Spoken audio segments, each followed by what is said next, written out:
Hey guys, what is up? Super K-Man Rocks here, back with something that we did last year, or I guess not last year, but about 6 months ago. And that is, yeah, it was a while ago. And that is our preseason predictions for LCS, for the upcoming LCS split. So welcome everybody. Sit back, take a seat, and enjoy the ramblings about League of Legends pro play of one Kyle and one Connor. Connor, please say hello. Hello, I'm Connor, aka TinyGiiant. I haven't posted in a little while, but I'll try to get back on that Yeah, if my no, computer either. yeah, don't worry, If I me can either either. figure out what's wrong with it or get a new one. You Yes. can find me at TinyGiiant on YouTube, and maybe he'll post some Twitter stuff. Yeah, no, But you I, can just find me, I I Connor. always throw all your links in the description, so go ahead, check Okay, it out. cool. His channel, his Twitter, everything's gonna be down there. But yeah, we're back here today with our preseason predictions for Spring Split 2020, and I do want to start this by saying I'm actually super hype for this split. Me too. I actually think it could be a really fun one. There's a lot of teams I think that are really good. I think one thing that the LCS has done really well over the past, I don't know, progressively 3 years is just consistently get, maybe not the top getting better, but like the bottom is absolutely getting better. I agree with that. Where like I think that there are so much, there's really no organization out there that is just completely incompetent, like that has no chance of making playoffs. And I think that that's really good for the Well, league. there is one that you and I No, both but seem I to think think I is think that there, and we'll talk about this later. But I think even if potentially if everything goes right for that, like there is a universe where I could see them being I agree. like I the agree. sixth team, right? And so yeah, I guess like we did last year, we can just jump right into it. The first thing I said last year, and I guess I'll do it again this time, is of course this is our opinions. We're not claiming to be some sort of experts on the subject. Not dumb as fuck. But to add a little credibility, we do watch a ton of League of Legends. I personally watch all four of the major regions, as many games as I can. And I know Connor watches every single LCS game as well. So Pretty much every LCS game, and usually I'll check out the highlights for the other regions. yeah, if it was me so too. so you know, we're coming at least kind of from a place of knowledge, at least partially. And so right now, in about 3, 2, 1, I'm gonna flash up those power rankings for each of us for the 10 teams up on the screen. So you are seeing them right now. You might see some things you like. You might see some things you don't like. We're going to go ahead. We're going to go into detail of all 10 teams, all 50 players, 50 plus, because there are some academy players that I think are worth talking about just for potentially in the future. And yeah, we're kind of going to go into detail and depth like we did if you guys watched last year's, just about what we think is going to happen, how we kind of view the league as a whole, and where we expect it to go. So, Connor, do you have anything you want to add to this very rambly introduction that I'm going on right now? No. All right, sweet, great, wonderful. So I was thinking about how we wanted to do the order of the teams that we talked about, and I figured the easiest and best way would just be to go in order of the standings of last year, or of last split, Okay. of summer split, just to keep it kind of, organized. Yeah, that makes sense. Yeah, so we can start off with our back-to-back-to-back-to-back champs, Team Liquid, who we do both have at number one. Wow, what a shocker. What a shocker. Now, I'm gonna be honest. I really didn't think I was gonna put Team Liquid. At yeah, number no, one. And nobody I else felt ever the puts Team hand Liquid of, number of one. God Himself, Yes. Steve, reaching down and guide my hand along the keyboard and forced me to type out Team Liquid. Yes. And I said, "Why, Steve?" And he said, "Because you know it's right, dude." The dude is the important part of all that, obviously. But I mean, like, really, what reason do we have for Yeah, them not and to that's be that in seems first? to be the consensus around the community is just why would we not put Team Liquid number one? Yeah, because I was thinking for all of the other teams, and like most of them, I was like, oh well, they have this player or like these two players or this thing that could put them in the top. And then I looked at Liquid and I was like, so what would keep them from being in first? Right. What has to go wrong It's for like, I them guess not they to be lost, the like, best team? Smithy, but I mean, Yeah, I mean, you they could have so argue, many other carries. right? You could argue that they upgraded and we'll talk about that. What we did last year and what you guys will see up on the screen right now is I'll have the team up on the screen right now, all the players, and I personally, before every split and during every split, power rank or tier list every player in each position. So you'll see the player, all the players for the teams up, and then a little number next to that player just to signify where I rank them in terms of the rest of their position in the region. Homeboy likes making charts. Yeah, I'm a chart guy. I'm a statistics major, a Microsoft Excel wizard. So gotta get those numbers in some way somehow. Yeah, but I guess we can start in the top lane. Kind of going through all 5 of the carries. All 5, especially in Liquid's case, all 5 of the carries. Impact in the top lane. I mean, what really is there to say about Impact at this point? I mean, the guy, we were talking about him as kind of like a stable force in the top lane, but I mean, ever since I would say probably the beginning of 2019, he's been probably one of the more consistent carries for this team. Yeah, I mean, from me, honestly, and I can say that I was wrong about this. I almost looked at him as like the weak point of the team for a while because just like he didn't have the carry power in a lot of the games, but like the past split, he just he pretty much just got to do whatever he wanted because the rest of his team was so clearly like the number 1 or 2 in their spots. So he just kind of got to play literally whatever he wanted, and it kind of worked out a little bit. If I'm gonna be honest, no, absolutely. There were some picks that I never knew I wanted to see Impact on that I want to see him on now. Like the Vladimir for Impact was so unbelievably good, and I would have never been like, oh yeah, Impact on Vladimir, right?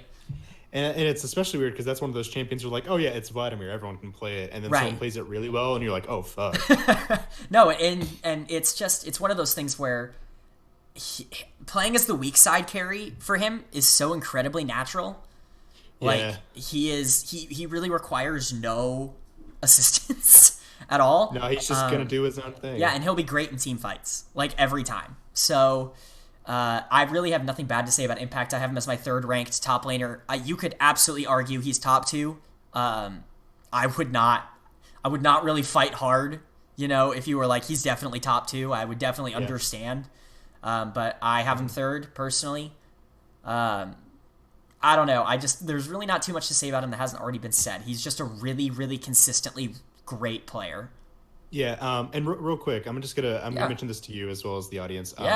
You've gone ahead and ranked all the players individually. Yeah, and you're also gonna know a little bit more about the newer players than I will. Yes. So I'm gonna kind of let you lead that discussion some. Yeah, and I like giving background info on maybe some newer players as well. I've got something to say. Yeah, absolutely. We can kind of move to the jungle now because this is where all the talking points for Team Liquid this offseason are coming in, right? All the talking points. There's such a controversial team, that Team Liquid. Yeah, no, we really don't know if they're going to be first or last. It's one of those big question marks. There's really no telling. Yeah. So they drop Xmithy. They drop 6-time LCS champion Jake Xmithy Puchero. And they bring in Broxa from Fnatic, which is crazy to me. I mean, it's just wild. I remember sitting there. We were on call together during the ESPN free agency show. Yeah. And just being so I mean, we had heard the rumors, right? But just the fact that it happened, I think was such a shock. So the question is though, does this affect the team's dynamic? Right, and I was kind of the only. Like, even Core JJ, their literal support was more of a carry than Xmithy was. Yes. He was the only real supporting player. Well, and that's definitely the biggest difference from 2019 Team Liquid to 2020 Team Liquid is where Xmithy is probably the most selfless jungler in the region. Like, he requires... He's brilliant when it comes to pathing and knowing when to help his lanes and when not to help his lanes and how to affect the enemy jungler. He's incredibly good at that. But Broxa is definitely much more of that team fighter, hard carry, actually doing damage late game. Yeah, and when I was looking through, again, reasons why Liquid could not come in first, the only thing I could think of was like, oh, maybe there isn't enough gold to go around for everyone. Right. I mean, when you have 5 hard carries on the team, it's difficult. But I mean, if that's the complaint, I think you're in a pretty good No, spot. absolutely. Like Complaint. it's such a luxury to be able to say like, okay, one game we can get Jensen super fed and we can give all the gold to him, but then the next game we can completely leave him alone and give all the gold to Double Lift, and we can be just as successful, right? Like, it's incredible. One thing I do want to talk about with Broxa, and at least in comparison to Xmithy, and I know that's going to be a lot of the debate. I know we're talking a lot about Xmithy and we're not to his team yet, but is how the jungle changes really affect the jungler playstyle nowadays. Yeah, true. Because junglers have become a lot more passive, a lot more supporty after the changes on, in Season 10 here. With dragons being so much more important and, jungle experience kind of being nerfed. You're seeing a lot of things like Elise and Kiana and a lot of these like Olaf, a lot of these really early game junglers that can get advantages for their solo lanes. And maybe not so much any sort of power farming late game carry like a Graves. Like those have kind of fallen out of the meta just because power farming is really difficult to succeed on now. So I mean, dragons are really the name of the game. Exactly. Yep. Even if you're not going to get that, you just play the top side in that case and say, all right, you get that objective. We'll take the Elder when it spawns, if it spawns. Right. And otherwise, we're just getting everything top side. You kind of just plant yourself on the side of the map and say everything on the side is mine. Exactly. And with Rift Herald kind of getting a pseudo buff. Well, a definite buff, but a pseudo buff to its ability as well, where its charge time is so much shorter and it does a ton more damage to towers, but it's easier to kill. And then also now you can get it twice. So it does incentivize maybe not sitting bot lane for dragons, especially considering dragons alone without the souls are much weaker now. You really relying on getting, if you're going to go for dragons, you are really relying on getting that soul to really see any sort of marginal benefit. Yeah, so it's an early game investment, so it could come down to early game junglers succeeding exactly more. And that's why we're seeing a lot of the Elise and the Kiana and the Olaf and these other things, at least in the LPL in China so far, because those are the ones that can really change the game. Like if you can get your mid lane Rumble or your Akali ahead, right? At that point, it's just so much easier to win the game. So I don't know if I would favor someone like Broxa or someone like Xmithy in that matchup or in that meta. I think time will just tell. I do think it's important to note that as far as we know, the visa issues have not been corrected. And so Broxa will not be with the team for week 1. Yeah. Which is unfortunate, to say the least, but unfortunately as well, as far as I know, their academy jungler, Team Liquid's academy jungler, Surenfire, who's coming in from OCE, the OPL, is also not able to make it in at the moment. All right, Kyle, so who do they have? So, who is their starting jungler? So, Noah, 2020, start of the new decade, new split, new season. Yes. Who is coming into jungle for Team Liquid? So this has not been officially announced, but the Leaguepedia page has him officially listed as a Team Liquid jungler, and I trust Leaguepedia. And that is Mr. Eugene Pobelter. Park, I think. I know his name's Eugene. I think that's his name. Yeah, Hey, I love Pobelter. I'm Yeah. just glad he's in the league. No, and this is what if it really raises a really funny, interesting question of what if Pobelter comes in week 1 and just hard dominates the game?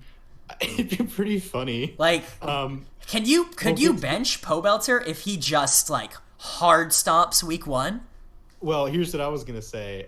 If Pobelter shows up and does really, really well in jungle, and we'll get to this guy in a minute, but a certain other player potentially might be getting kicked off the team again. A player who is known to doing that. And Kyle and I have been memeing on Mr. TSM Dardoch. Oh, we'll talk about TSM Dardoch. We're close to TSM. We'll talk about that. I fully believe that if a endemic talented jungler shows up, there's a good chance he's not staying on that team. It's impossible. No, they will not have any sort of North American talent not named Double Lift on their roster. It's just, it won't happen.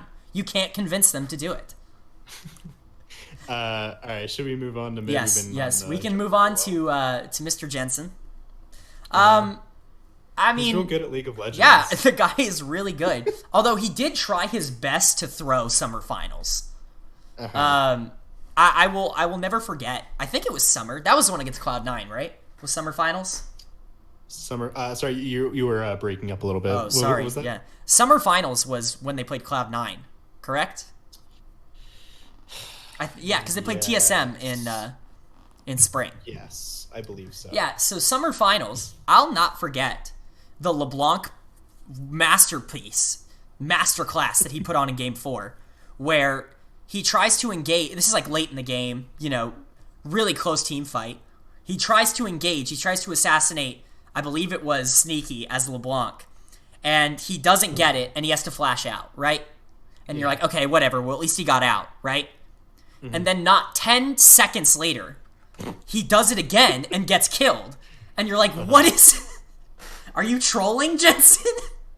To be fair, LeBlanc never expects to not kill someone. I guess, but it was just such a... It was one of those plays where you watch it and you hear the announcers and they're like, what? And you're like, what? Like, what was the goal? That's I mean, I would say one stain on the timeline. No. I mean, he's got a couple, I guess. But Echo never used Zonias. Are we still? He's not a perfect Are we bringing player, back 2016 memes? He never used not Zonias. But I mean, yeah, no. I'm criticizing Jensen, but like I don't have any actual criticisms of Jensen. You could argue he's the best mid laner in the region.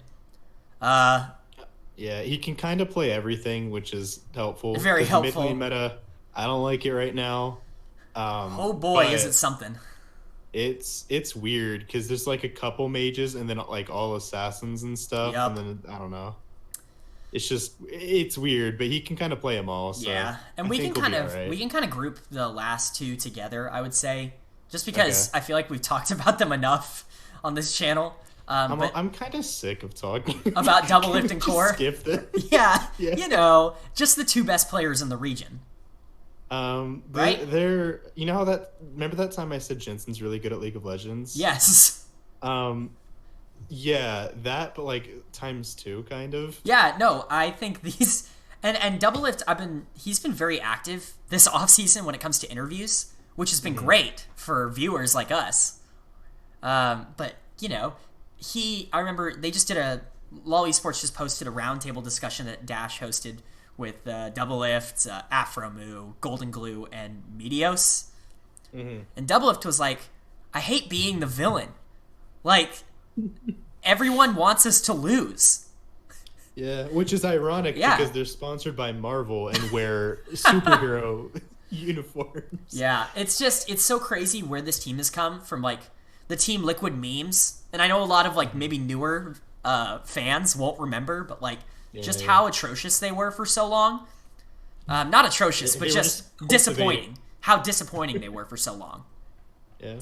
And then to now just be the unanimous kings of North America. Yeah, I mean, and I do like almost every player on their team, like personality-wise. I'm sick of them. Yeah, no, the back-to-back. Anything else, please. Yeah, no, for my sanity, let's not have Liquid as the 1 seed this year, boys. But let's be honest. Let's be honest, they will be. Any final closing thoughts you want to add to Team Liquid here? We didn't even mention Core JJ. Yeah, I mean, we can talk about him. Fucking good at League of Legends. Yeah, I mean, I have him ranked as the best player in North America. I genuinely don't know if I've ever seen a support carry games as hard as he does, where because like you look at Liquid and you're like, wow, Doublelift has all these kills. That's so cool. And then you literally look at any of the plays where he got the kill and it's Core hitting like a stun from like out of literally nowhere or like support difference. Just poking down. Yeah, I mean, it's genuinely upsetting like how much better he is than literally everyone. And it's the problem with, or not the problem, but the thing that makes Core so uncontrollable is that he is probably the best laning support in the region, but he's also probably the best roaming support in the region. Yeah. And you're just like, okay, what do you want? Like, how do you counterplay that? You know what I mean? Yeah. He's amazing if he stays, and he's amazing if he leaves. Like, what do you do against him? He's taken over the league since he came back.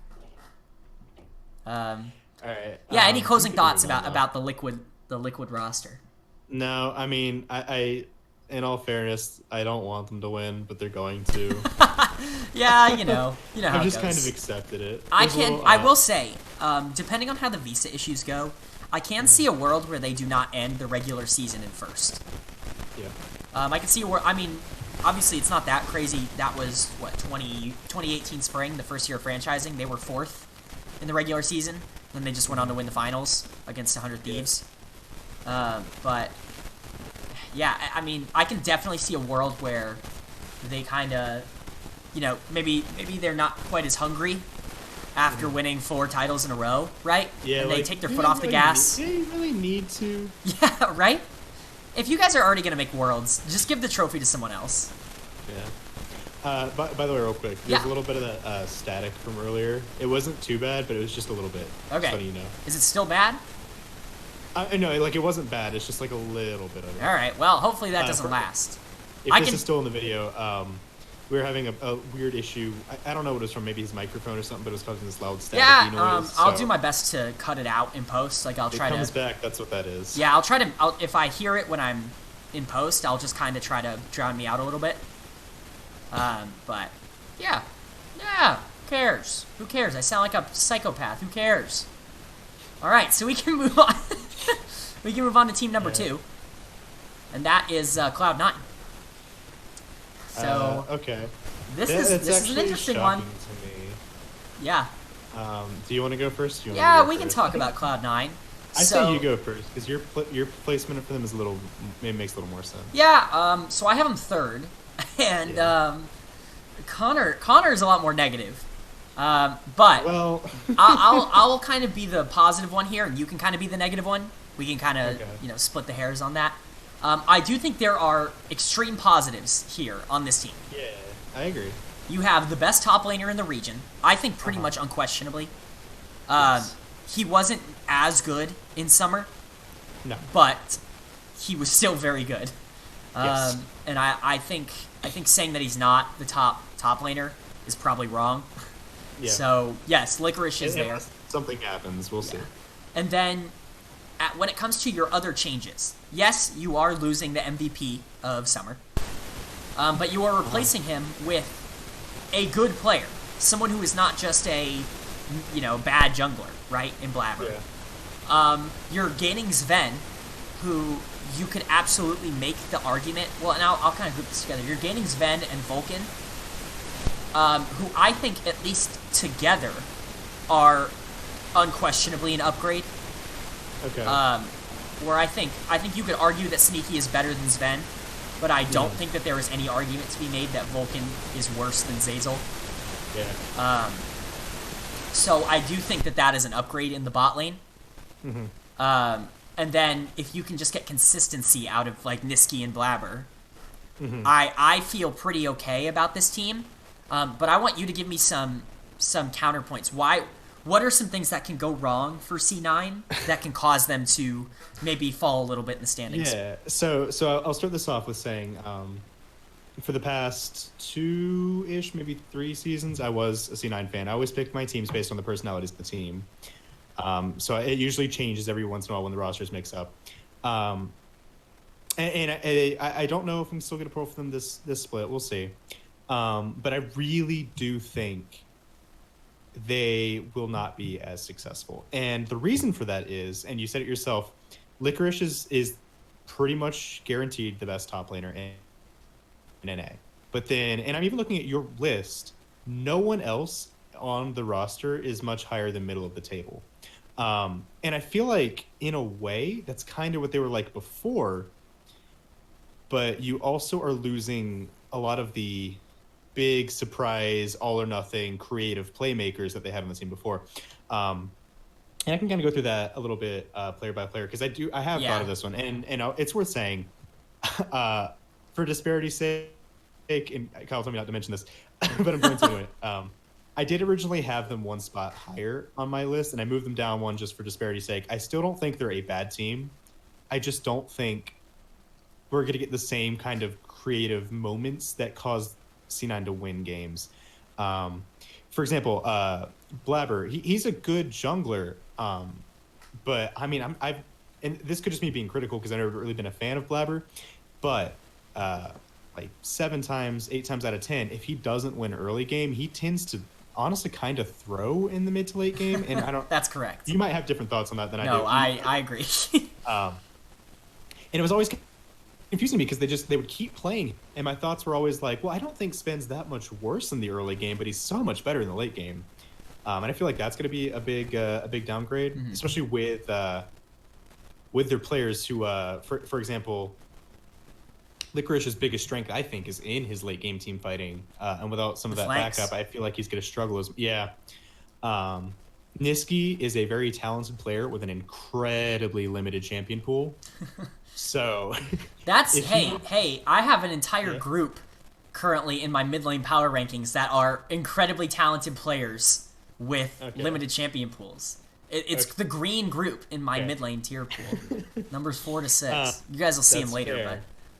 But I feel like we'll see how the meta treats him, because if he's the kind of player where if the meta is good for him, he'll carry, and if it's not, he'll just he's just kind of there. Yeah.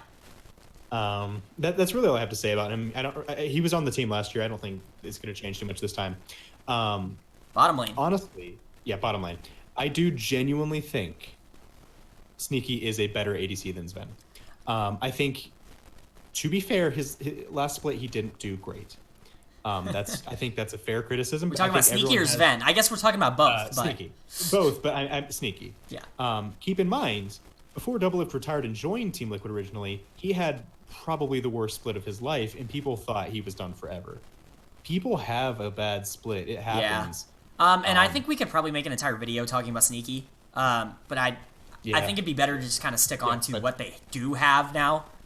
I agree. With Sven. So Sven, I don't think he's bad. I think you have him ranked probably exactly where I put him. A dead middle of the road AD carry who, when he has a good game, is very good. When he has a bad game, just kind of isn't a factor.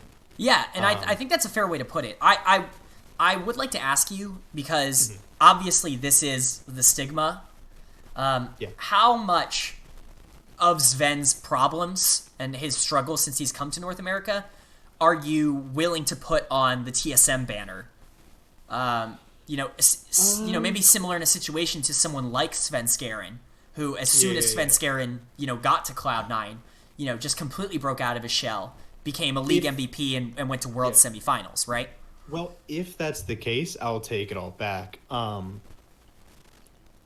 But I would need to see something before to make me think that, because even when because he had good games on TSM, when he had good games, it just never felt like it mattered. Well, not even that so much. I just was never blown away. Whereas even last split, Sneaky had moments where I was like, wow, that was a really great play. Whereas Phantom just like, yeah, that was good. Yeah. And again, not to say he's bad. I think he's a great player. I think he's a downgrade. That's fair. I wouldn't even put him bottom of the barrel. I'd say he's right in the middle. And Vulcan, everyone's put a lot of hype on him. They spent a whole fucking ton of money on Vulcan. Yeah, they paid a lot of money to get this man. Yeah. And if rumors are to be believed, Zazel was a lot of the issues that Sneaky was having, where he was, and we saw this. He was very, very weak early game. Yes, and that lane in general, and obviously we'll get to EG when we get to EG, but so this is the spot that I would say potentially is an upgrade. Yes. But I don't know if an upgrade in support matches the downgrade. The other upgrades. Yeah, the downgrades that they've made in other places, in my opinion, and some of the upgrades that some of the other teams have made, which is why I have them a little lower. That's fair. And maybe I still have them in playoffs. Right, and maybe I just put a lot of faith in Vulcan's ability to play the game.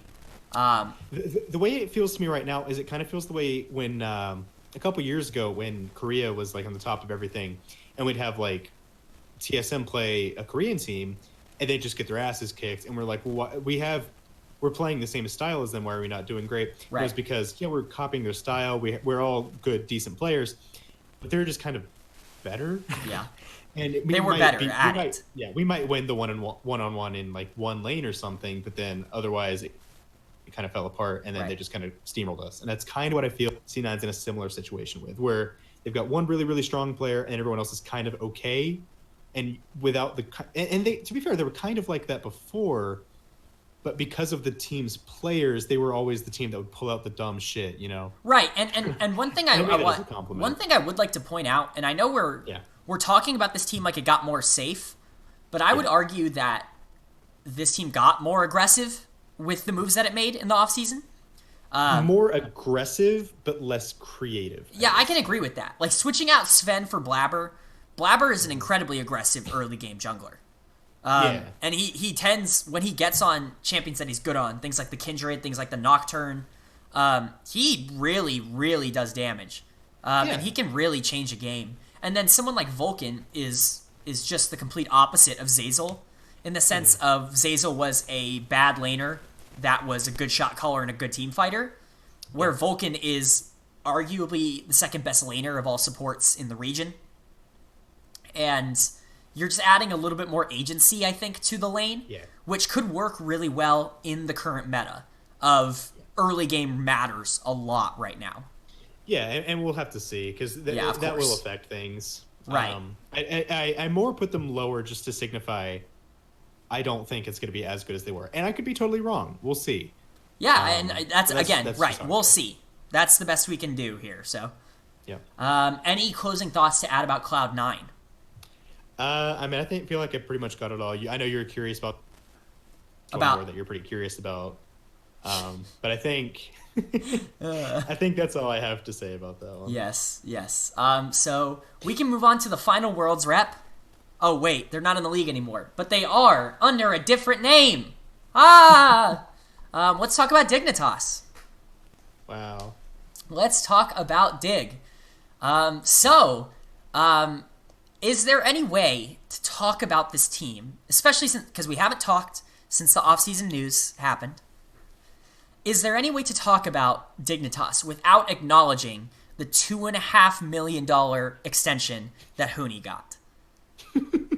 I'm trying to pull up the I had all the rosters, like the players pulled up, and it's it's in my crash. spreadsheet. You can just take a look on the on the rosters tab of my spreadsheet there. Oh yeah, I got you. But he is the most expensive esports player in the West. I mean, to be fair, when Huni wants to win a game, it kind of just does. And I guess it just brings up a really interesting argument of, is one player worth that kind of money? Like, is he going to change your team enough to where he can be a fourth of your payroll, right? Yeah, they seem to think so. No, absolutely, they wouldn't have done it if they didn't. So the whole thing I had with Huni, and honestly, talking about him can kind of explain our thoughts about their whole team. Yes. Let me LCS rosters. Okay. The success of this team weighs literally 100% on if the team can keep up with Huni. I agree with that entirely. Huni had one of my favorite quotes of all last year, which was during the play-ins of Worlds, when they lost a game and they interviewed him, and he said, some people were saying you were playing a little too fast. Do you think that was the problem? He said, no, the rest of my team was just playing too slow. The Galaxy Brain plays being made, of course. And then, to be fair, to his credit, they picked a much faster comp and just played around Huni, and they hard smacked. No, and that was a big part of their success was they had two solo laners that could just brute force their way into team fights, and then they could just let Cody fire on the back. And that was a big reason why that team made Worlds. One of my big concerns with the offseason for Dignitas, and the reason I considered them one of my losers of the offseason, was because I felt like you had something really good last year, or at least the makings of something. You had a core, and you give Huni all of this money to kind of continue onward, and then you let everything else go. Pretty much every building block that you had is now gone and replaced, which I don't totally understand. I can't pretend like I do. There are some moves that I think are upgrades right now, and there are some that I think aren't. And it's really just about how you feel about the situation. We kind of talked about Huni, but one of the big things I want to talk about this team is the jungle situation. because not only did they get rid of Lyra, which is fine. Lyra wasn't magnificent or anything. He was replaceable. But you import the TSM jungle duo. And I have Grig up on the screen because Grig is the starter, but you sign a Cadian as well as your academy jungler. And it's just, that is a move that I do not understand. You can keep talking. I'm just gonna grab my... Yeah, no worries. Grig is somebody who, at least in my opinion, you always hear these reports of, God, he's been so good in scrims. God, he is, he's got the #1 account on the solo queue challenger ladder, and he, he's working with the team really well, and he's being vocal, and then he gets on the stage and he's never shown it, and it just comes to a point where like I can only hear so much hype, before I just start not believing that it's gonna show, It reminds me a lot of another player by the name of Contracts. Yeah, no, actually, I think it's very similar. People just kept saying how great he was, and for a little while, we were like, yeah, maybe he is. Yeah. It just kind of stopped happening. Yeah, and if there is a big weak point on this team, this is it. You know what I mean? The jungle. I definitely think this is the area that could go the most wrong on this team. Just because I don't know why you would sit back if you are Dignitas management. I don't know why you would sit back last split at the end of summer and say, you know what we were missing? The junglers that TSM couldn't get to work. Like, it just seems like such a... TSM found their solution, to be fair. God, I can't wait. Oh, We're almost there. We're almost there. No, I don't know. Do you have any positive spin on this, just for an argument's sake? Because I don't. I can say that, and same thing that you were saying about Sven, it could have been the TSM system. Because TSM fans are ruthless. There's a lot of pressure behind the name. There's a lot of pressure behind the organization, coming from all different sides. It could be that. I don't know. It's just, to me, maybe this you were is just the playing weak with the wrong people. Yeah. We'll have to see. We'll see. There's a lot of different factors that go into things. Yeah. Maybe on a little bit more of a positive side, we can talk about the mid laner. Because they do bring in Froggen, which, Froggen has a job. I was thinking for a while that he might not. He signed really late in the off season, so I was getting a little concerned. But so keep in mind, and I don't know what take you're going to go with this. Okay. For anyone listening, keep in mind, Kyle and I are both pretty big on the Froggen train. Choo choo. We just kind of like him. Yeah, no, I like him as a player. Yeah, he's just. You don't see that style work very often. Correct. I kind of feel bad for him because I always feel like he's kind of hard stuck. Yeah, no, I as an OG Echo Fox fan, I can say that Froggen was probably the most elo held player in the history of the LCS. Back on Echo Fox when they were a train wreck. Well, I mean, they were always a train wreck, but A train that unfortunately crashed and burned. Yes. Before its time. Okay, so thoughts on Froggen in relation to his teammates.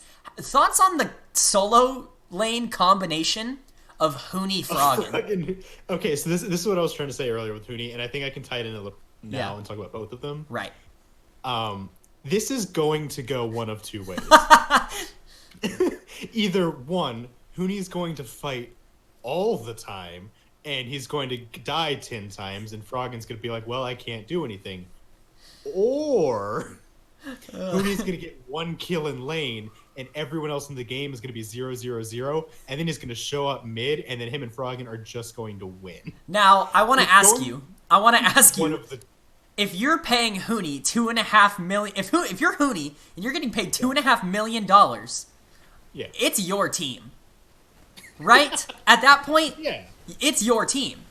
It's been his team all along. No, how much of that contract do you think goes into the kind of play style that they end up playing?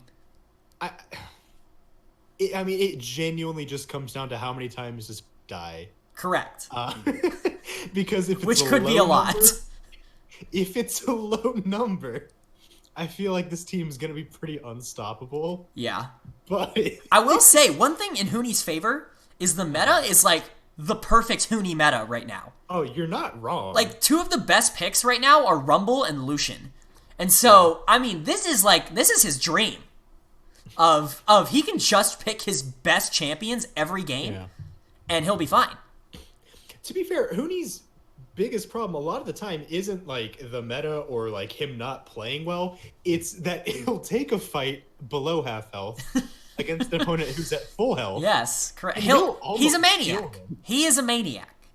And he will outplay them, but he'll start the fight so much weaker than them that it won't matter. Right. Or he'll tower dive them at level 3 or something like that, and he'll still get close. So. Yeah, I mean, he's a maniac. He is unpredictable. That's correct.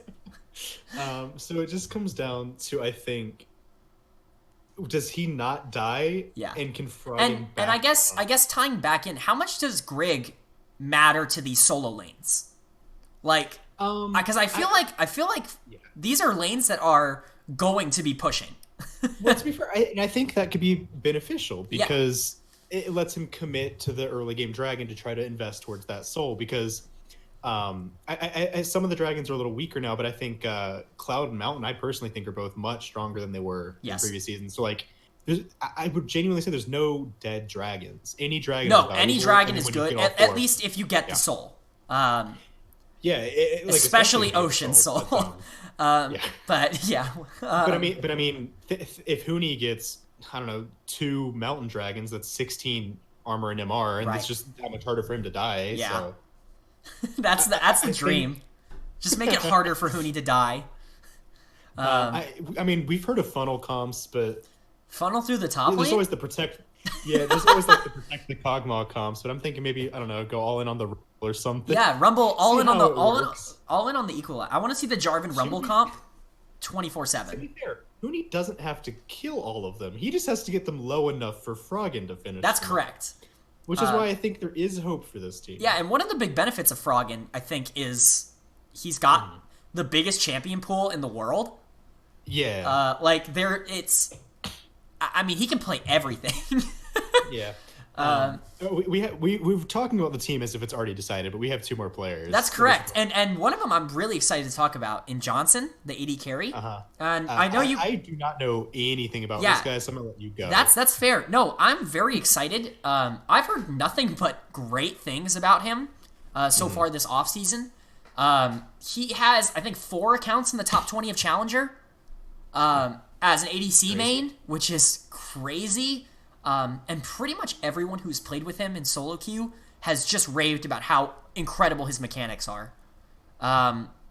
So it'll be really, really interesting to see him on the stage. I have him really low in the power rankings, almost only just because we've never seen him. There are a lot of solo queue gods out there that can't translate that into success on stage. And so I don't like to prematurely rank people high. But, I mean, by all accounts, this guy's a pretty big prodigy. And I think, say what you want about his support, Afromu, and obviously he's coming off of some pretty bad splits, but he is a veteran presence that maybe would help someone like Johnson, who's never played on the stage before, get a little bit more acclimated to it a little bit quicker, which I think can help this team. Yeah, and speaking of Afromu, I'm very curious to see how the dynamic between Hooney and Afromu goes. Oh my god, yes. That's the dream, honestly. No, because did you hear about the rumor? There was a rumor roster for this, for Dignitas, and I don't like to talk about rumors much, but this rumor was too much for me to not mention. So there was a point in time where the rumored... I think I know what you're going to say. But yeah, the rumored roster was Hooney, Meteos, Damonte, Sneaky, and Afromu. Oh my god. And I am a little sad that we don't get that. That would have been the great... Even if they came... That's basically the Delta Fox. No, that's the dream team. That's absolutely the dream team. And obviously it didn't pan out, but boy... God, I would have loved that. That would have been great. Yeah, but to Afro's point, he I, when he was at his best, he was really, really, really good, right? Yeah. And you can say, oh, maybe the meta's just like gone past him, or maybe he just doesn't care or whatever. But the fact that he's still playing makes me think that there's at least something Yeah, there. there's a that, drive. like, He's yeah, I have to imagine he's still hungry. yeah. So I just don't think it's over for him. And I feel like I've said this every time. I can't count him out like ever. I Yeah. always feel like, yeah, but there's a chance that that spark will come back. Right. I was watching a Travis Gafford interview with him and Hooney a couple days ago. Okay. And one of the really interesting things to take away from that was he actually got offers from other regions. Really? Yeah, like there was interest outside of North America, which Really? I think surprises me. And he obviously couldn't name teams. He was talking about another region that needed a support, and I can't help but wonder if it was Origin. I know I'm just speculating, but obviously Origin went out and got Destiny, who is support from Oceania, OCE. And it really makes me wonder if they were talking to someone like Afro. But I think just the fact that he's getting offers like this shows that there's definitely still something there. I don't think teams would invest this much in someone that maybe wasn't as invested in the pro scene anymore. And I think, to be fair, even if he doesn't look like he's doing great, sometimes pretty much everyone in the league likes this guy. There's something to be said for that. Yeah, he's a great Nothing teammate. else. Just having a comforting presence on your team. And I will say that's I think that's a big benefit of this roster. Is just you have three of probably some of the best teammates in the LCS, in Hooney, Froggen, and Afro. Of people who have been there, people who have been to Worlds, people who have won championships. You have a lot of experience on this roster to maybe guide some of your younger players like Grigg and Johnson a little bit better. But we do both have them out of playoffs. We've talked up a lot. Yeah, so I was gonna say this for like closing thought. I really want this team to do well. It's just I think their floor I think their floor is very low.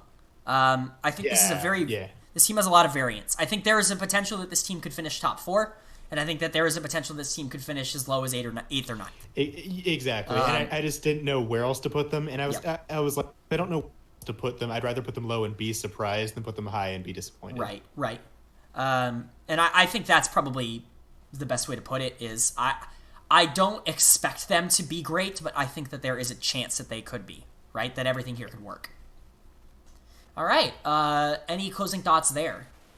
No, pretty much. I don't want to repeat myself, so pretty much just that. Yeah, then we can move on to the third place in summer, who I believe was, I'm trying to look at the bracket. It was CLG. Okay. So we can talk about Counterlogic Gaming. All right. Counterlogic Gaming. Would you like to go first, or? Yeah. I am very optimistic about this roster, and I've been very vocal this offseason. That's one of the things that I've been most vocal about. Is I think that there is a very real universe in which this team makes Worlds this year. I think a lot of their changes were positive, with the exception of two that I'll talk about. Not that they're not inherently awful, just they're not changes I would have made. Yeah. But we can talk about the pieces that stayed, which were top, jungle, and ADC. Top lane, Ruin is good. I don't have a ton to say about him. We talked about him in the spring video, or the summer video last split, and he was exactly what we thought. He was a good split pusher with a huge champion pool that could just be a not bad presence for the team. Not Darshan is what I'm saying. He was not Darshan. Yeah. Which was a positive for this team. Yeah, it was a positive. But, I mean, he wasn't really the hyper carry. And then you have, arguably, two of your best players coming back in Wiggly and Stixay, who both had tremendous splits. I think both of them really surprised a lot of people. Wiggly especially, I thought was terrific in summer. Yep. I agree with that, definitely. Yeah, I think, and obviously I've been on the Wiggly hype train for quite a while. A lot of people will go back to the Academy days, like when he was on Cloud9 Academy, and then I just think he's been an incredibly good mechanical and shot calling early game player for a while, and pretty much everything I watch him in. And it's really cool to see him be able to translate that to the LCS stage. And then for someone like Stixay, we know he can do it. He's done it before. Yeah. Two-time LCS champion, MSI finalist. And I can say pretty comfortably, Stixay is definitely I almost say character. The player, they're all fictional. None of these. Yes, everyone in LCS is scripted. Fake. Yes. He's definitely the player I'm most excited for on this team because I like watching him play. When he has a good game, he's really fun to watch. The guy's a blast. His highlight reels are crazy looking because the plays he goes for sometimes they're really cool. Yeah, no, it's interesting. And if you don't mind, that's kind of the reason I ranked. And this could just be personal bias from last split. But God, this team was so boring to watch. That's correct. I don't know. You're right. You're not saying anything that's false. They were. Their win cons came through two things: either Power of Evil or Stixay. And if it was a Stixay carry game, it's like, all right, cool, this will be fun. And if it wasn't a Stixay game, which it usually wasn't, because they usually didn't invest into him, you usually still do all right. But if they didn't invest into him, boy, it was going to be a 48, 50-minute game of Power of Evil getting 3 kills the whole game. Yeah, no, that's about as correct as you could. That's about as well as you could summarize CLG. Yeah, and that might change with Crown and Smoothie, but if it doesn't, I just think the meta's way too fast for that now. I completely agree, which is why I don't think that they're possibly going to be that style anymore.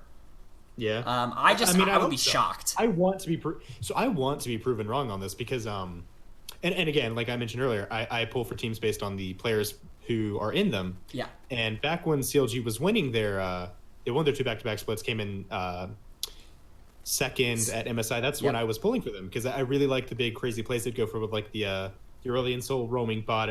Double teleport right on. Double teleport, stuff like that. That was fun to watch, and I'd love for that CLG to come back. But if we're getting another split of the 50-minute games, God, I'm an advocate for longer games. I just want them to be interesting games, right? And I know you don't like the longer games. I'm very anti-long League of Legends. I personally feel like if it's a long, close game, it's fun. But I do also watch every region. That's fair. I have never been so bored as I was in a lot of their games last split. And unless they pick up the pace, I feel like they're just not going to do great. I don't really have much to say about each individual player because it's just kind of how I feel about the team as a whole. That's fair. One player that I do want to talk about pretty specifically is Crown.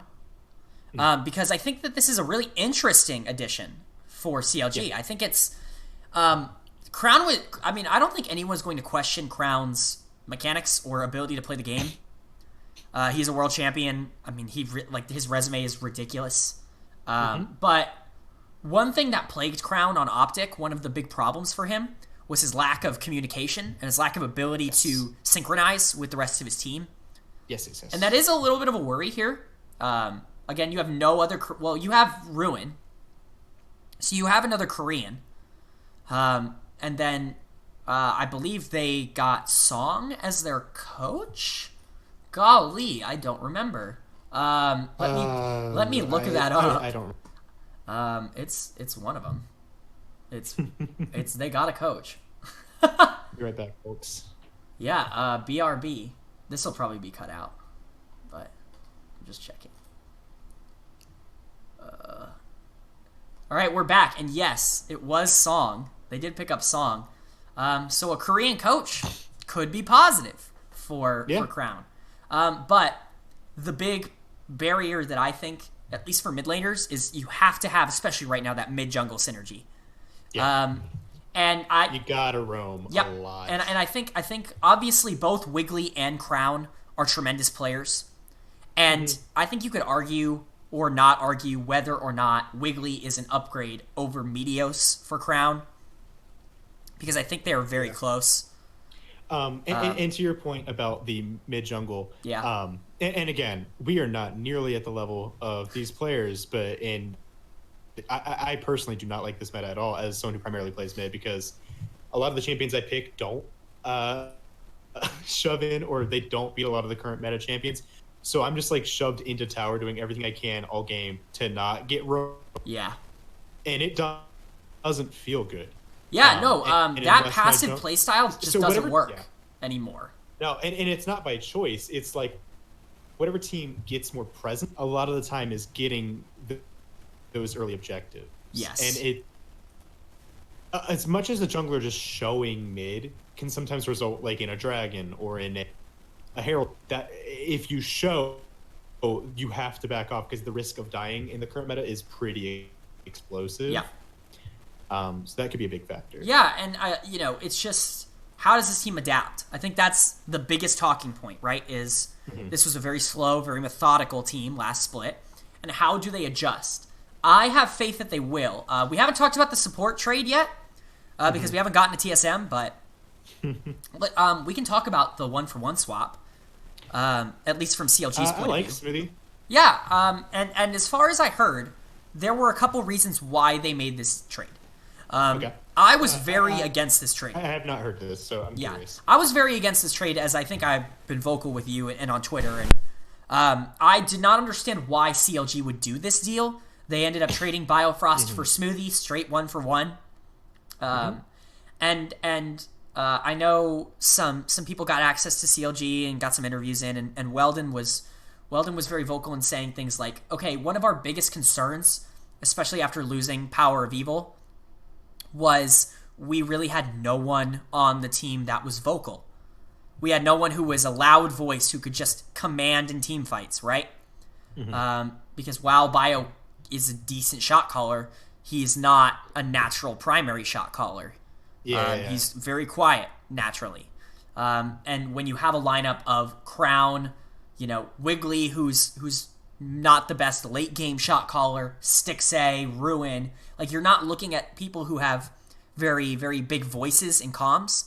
And so that was something that they were really interested in acquiring. And if you're looking for a big voice in comms, I mean, that's Smoothie. That's 100% Smoothie. So, real quick, how many teams are we through? This would be the 4th. Yeah. We might want to pick up the pace just a little bit. Yeah, that's fair. It's been an hour. Yeah, it's fine. We'll have less to talk about with the bad teams, so. Okay. The bad teams. Oh, come on! Yeah. So, yeah, I guess we'll talk. Yeah. So, I do want to talk about the Smoothie thing, though. What are your thoughts on it from a CLG perspective? I mean, we kind of knew they were having shot calling issues. Yeah. Well, I guess aside from the shot calling just being Power of Evil sitting in the mid lane going, give me all of the gold. Yes. So I feel like Smoothie is a good change, at least if that's what they're looking for. Yeah. See if it actually... You're kind of downgrading in mechanics to upgrade in voice, essentially. Yes. And we'll see how much that matters. If the team is able to adapt to the pace of the meta, I think they'll be... If they don't, and they're trying some shot calling in for the same late game team fights they have been going for, I think they'll be in trouble because I think they'll just be outscaled. But all right, so we are back. We are finished up with CLG, and we're going to move on to the one we've been waiting for. The one we want to talk about, Team Solo Mid, TSM. Well, it's definitely one of the ones that I want to talk about for one specific reason. Yeah, I mean... Almost certain you'll agree. TSM Dardoch. We're not even going to start in top lane. TSM Dardoch. Can we only talk about Dardoch? Just do a small 10 to 15 minute segment on Dardoch. Yeah. Kyle, do you what is the number for how many different teams? Different orgs. All right, let me count in my head. So it's Liquid. Maybe not different orgs, but like how many times he's been traded to. Okay, yeah. That works. It's Liquid. Then traded to Immortals. Okay. then traded to CLG, Yes. then released by CLG, Okay. I think. Replaced by Omar God, first of all. Then Echo Fox, Uh huh. then Optic Academy, Uh huh. and now Team Solo Mid. So this guy's been around the block. He's been around and he's like 22 years old. I mean, he is not like a veteran player. It's so, I feel like Dardoch has been a favorite player of ours.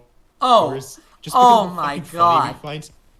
I don't. He is genuinely, and not even just like in North America, in probably the world, one of the most mechanically gifted players No. I've ever seen. The guy, I mean, there is a reason why he keeps getting starting spots, right? But boy, he dumb. No, and it's not even the bad plays, because you can fix the bad Yeah. plays. But it's just, man, is he going to be willing to buy in? There's just this strange energy about Dardoch that follows him wherever he goes. Where everyone's just kind of like, Is he okay? I I don't know about that guy. I don't know about that And Josh it's- guy. Always, and it's so fun, and it's everything like every play he makes. Like the announcers are always shocked. It's every interview he's in. Everyone's so confused by what he says. Everyone's just kind of like, "What just did that really happen? I don't understand." It's like He is the enigma of the LCS. he's the crack in the simulation. No one is ever quite sure Now- what Dardoch is gonna do next. I've made it very public that I'm a big Dardoch supporter. Yeah, no, I love watching him. Because he is probably the most entertaining jungler in the world. Maybe. Just to watch.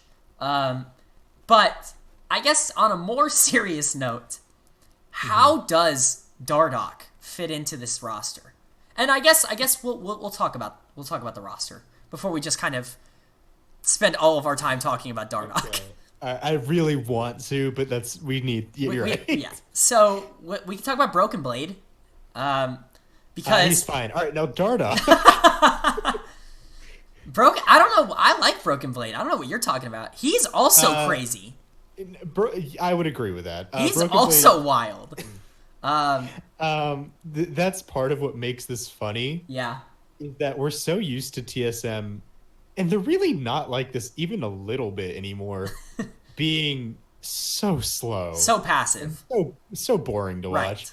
But they're pretty goddamn aggressive now. No, and they have completely changed, especially towards the can't- back half of summer, I where they can't just said, "Okay, believe- we're gonna ignore the bottom side of the map, Yeah. and we're just gonna hard camp for Broken Blade, and we're gonna put him on a carry, and we're just Can't gonna hope we believe win." I'm going to say this, but if TSM won the split, I'd be okay. That's an incredible thing to hear from you, because Yeah. you might be the biggest TSM detractor in the world.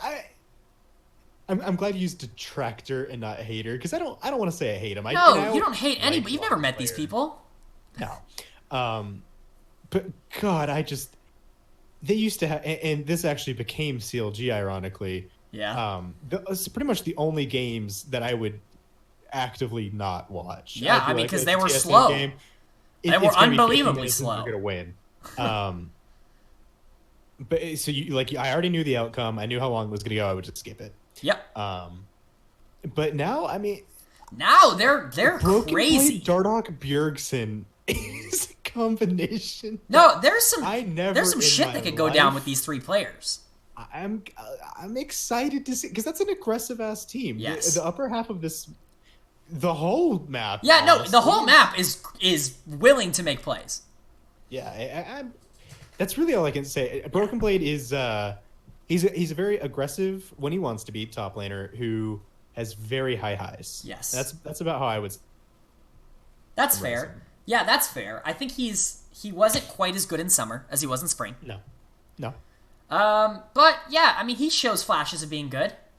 Mm-hmm. Do we need to talk about Bjergsen? Do we want to talk about Bjergsen? I mean, I love I like love him. Bjergsen. I want to talk about him. I don't know what to say. He's a Bjergsen. really good player. I is there contention for me having him as the number one mid laner? Will his diet hold up now that he exists purely on Dr. Pepper? Well, I mean, the Chipotle only diet has worked for Doublelift, That's fair. That is fair. so maybe Soren can make this work. But about him being number one, there was a time I would argue actually that Jensen was better, but I feel like unless Bjergsen has a really bad split, I feel like I just have a hard time saying that he's not. I think that's more of my argument. Like if someone was like Jensen's the best, I'd be like maybe, but Bjergsen might also be the best. yeah, that's exactly. Like it's they're 1A and 1B, right? They're not. It's not 1 and 2. It's so just as like a test, if you were to talk to someone about who the best mid laner in the world is, I'm just gonna pull someone random from this list, like Ryoma, just randomly. Yeah, Ryoma, yes. If I were to say, I think Ryoma might be the best mid laner in NA. Do you think it's more likely? Okay, keep going, bud. I'm listening. Do you think it's more that the person you say that to would be like really over Jensen, or would they say really over Beer? And I think that's kind of the deciding factor, because I feel like pretty much 10 out of 10 people would say really over Bjergsen. And I agree with that. It's just a testament to, I think one thing I would like to point out, because a lot of people in the Bjergsen-Jensen debate like to bring up MVPs and like actual accolades. Yes, Bjergsen has four MVPs, but one of them, and I don't want to be that guy, but one of them absolutely should have went to Jensen. That's fair. I distinctly remember, I think it was 2017 summer, where I think he was like 40 kills above second place for most kills in the league. Like, that's a lot. Like Jensen just kills don't mean everything. No, but like, I mean, that's so many. He was just so much better than everyone else. That's like Jensen was so much better.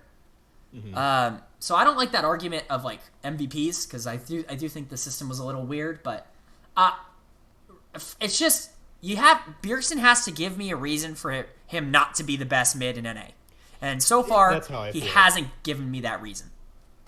So basically, if Jensen had a really, really, really good split, I'd say he might be the best. Yeah. But I'd still put Bjergsen probably in the conversation. Yeah, I mean, because he's earned it to have a bad split. Right, he's earned it for me to at say this point, right? That he's not. Yeah. That's really all I can say about him. He's really fucking good at League of Legends. He's really good at League of Legends. Let's talk about the bot lane. Yeah. Kobbe Biofrost. Now, I love this. I like it a lot. I actually think this could be really good. I think they're both good. Yeah, I think Bio is excellent. And maybe I think I have a higher opinion of Biofrost than a lot of other people do. I don't know if I'm quite as high on him as you are, but I am a big fan. I would make the argument that Biofrost is a top 10 player in LCS. I would agree with that. I wouldn't even bat an eye at that. Right. I just think the impact that he has on the game as a whole is incredibly high. I think he does so many things well. And I think Kobbe, you do get a little concerned just because of everything that happened with Sven. You brought over the best AD carry in Europe. And you brought over his support. And they just couldn't make it work.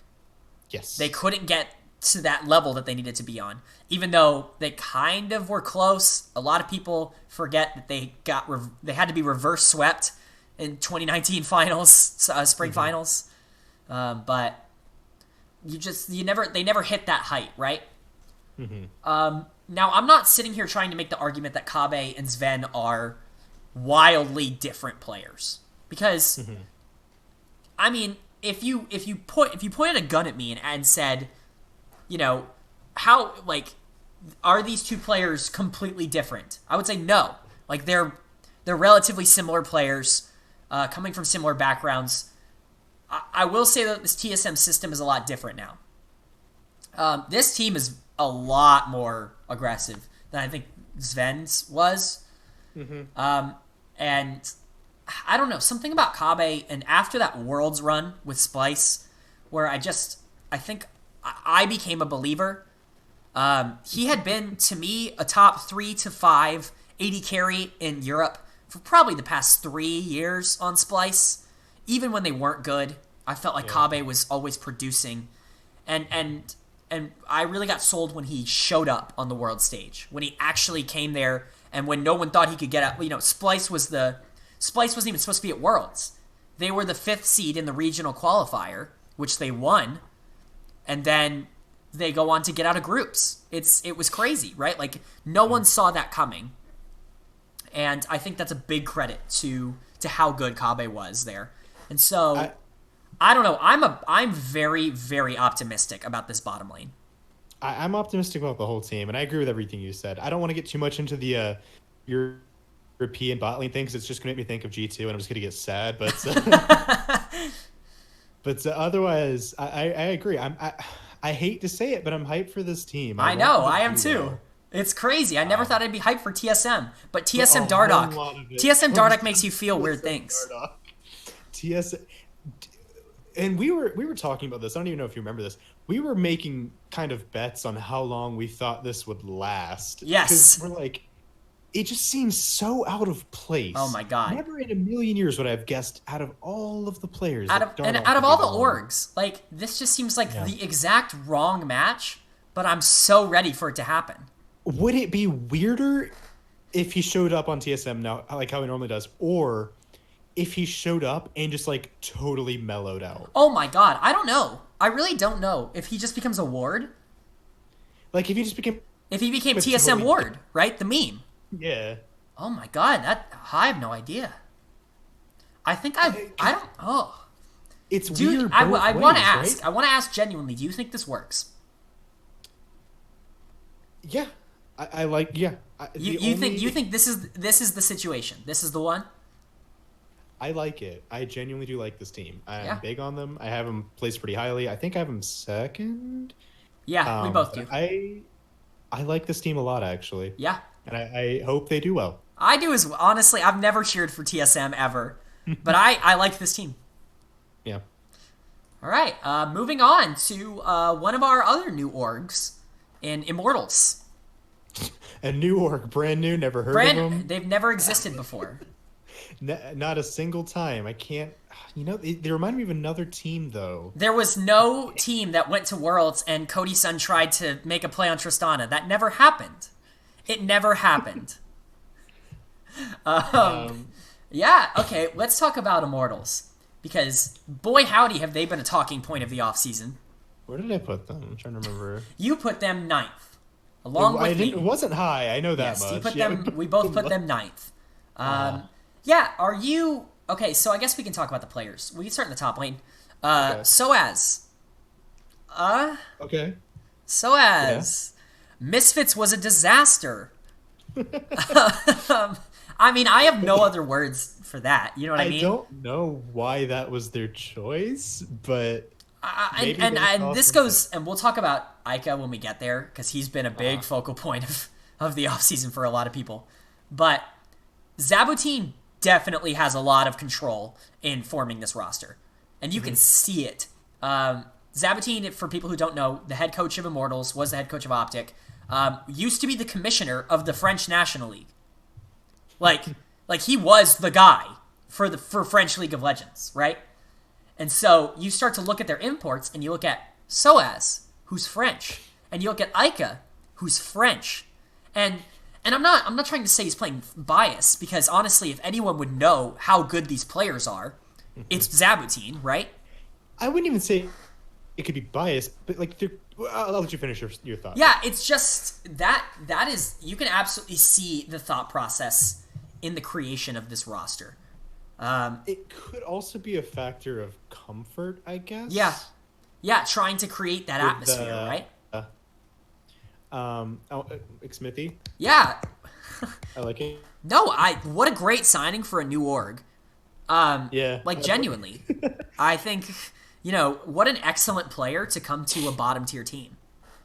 And I do feel bad for him, but he was the biggest thing on the team that I was like, I feel bad putting Xmithy as low because I've seen him like just pull some no, and like he's been on bad Right. rosters before. Yeah. Like obviously a lot of people did not watch in 2013. But he was on a roster called Vulcan or XDG or whatever you want to call them. And that was him, ManCloud, Zuna, and they went to Worlds. And like, I mean, if you've ever needed proof of how good Jake is, like that team went to Worlds. I mostly just want him to do well because I want his dad to be happy. Oh I'm a yeah, big Jake's fan. dad.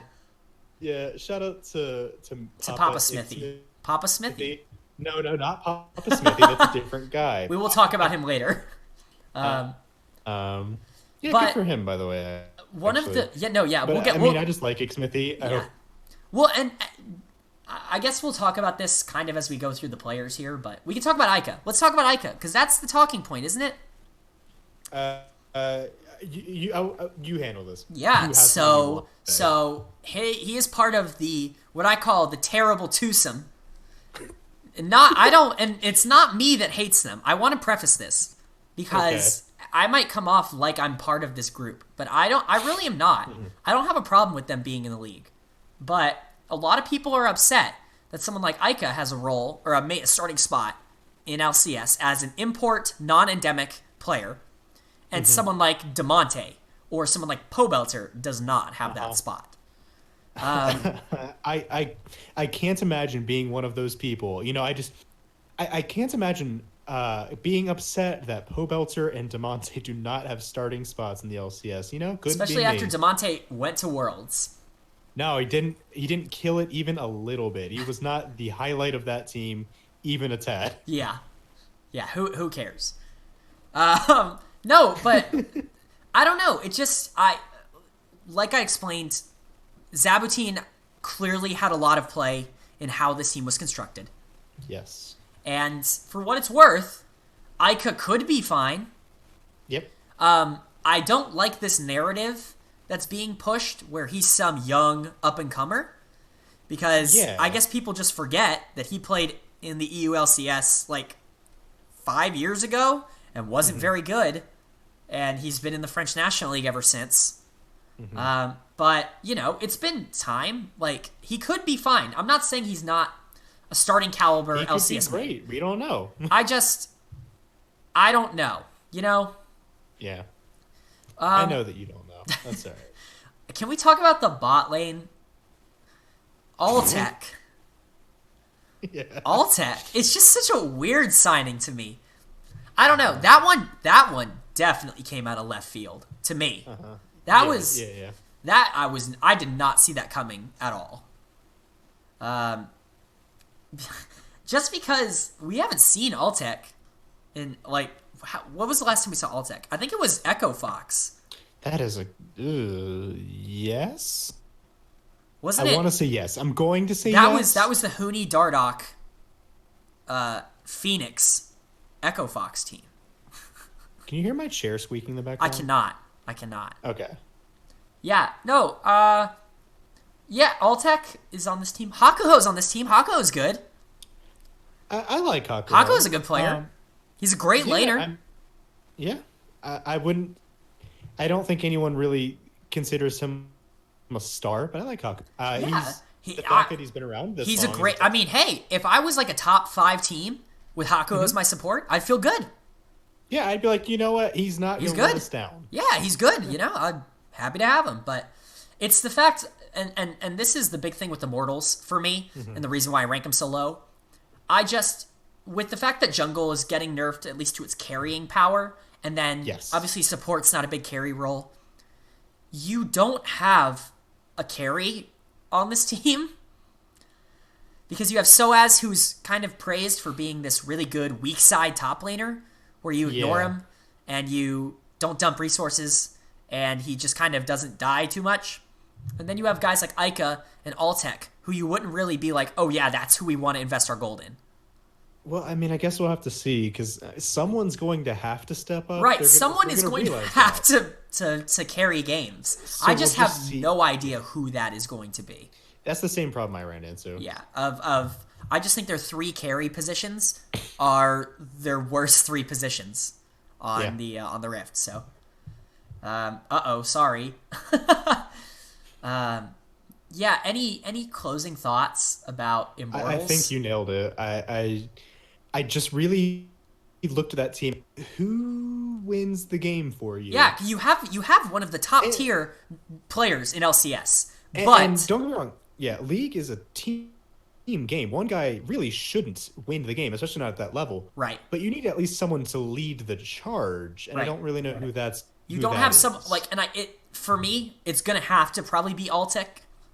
Mm-hmm. Like, I think he's probably the only one with enough agency to do it. Okay. Like he's the most aggressive player that they have, and I think that he's really their best option for carrying.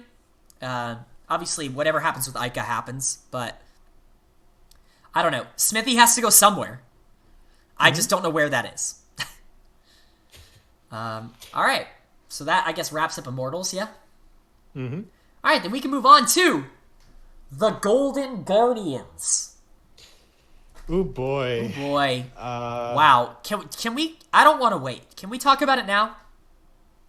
I assume you're talking about mid lane? No, I'm not talking about mid lane. No? Okay. No, Can we talk about Keith playing support? I thought you were going to talk about Golden Guardians, Golden Glue. Golden Guardians, Grayson, Golden Glue, Gilmer can wait.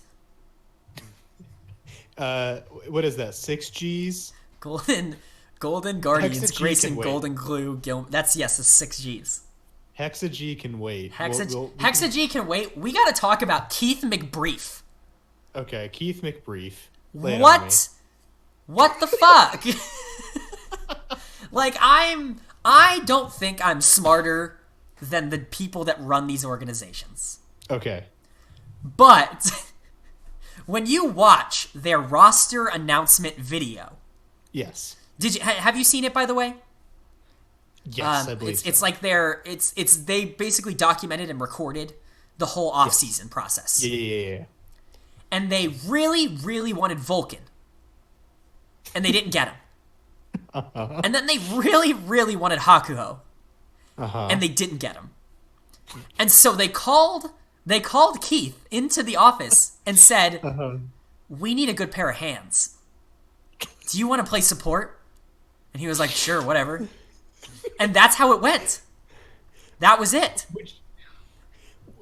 Is this decision more surprising to you, or if Matt returned to the No, LCS? I would rather see Matt than Keith. Really? Yeah, that's a fact. Ooh. And and Matt is the funniest, best player ever.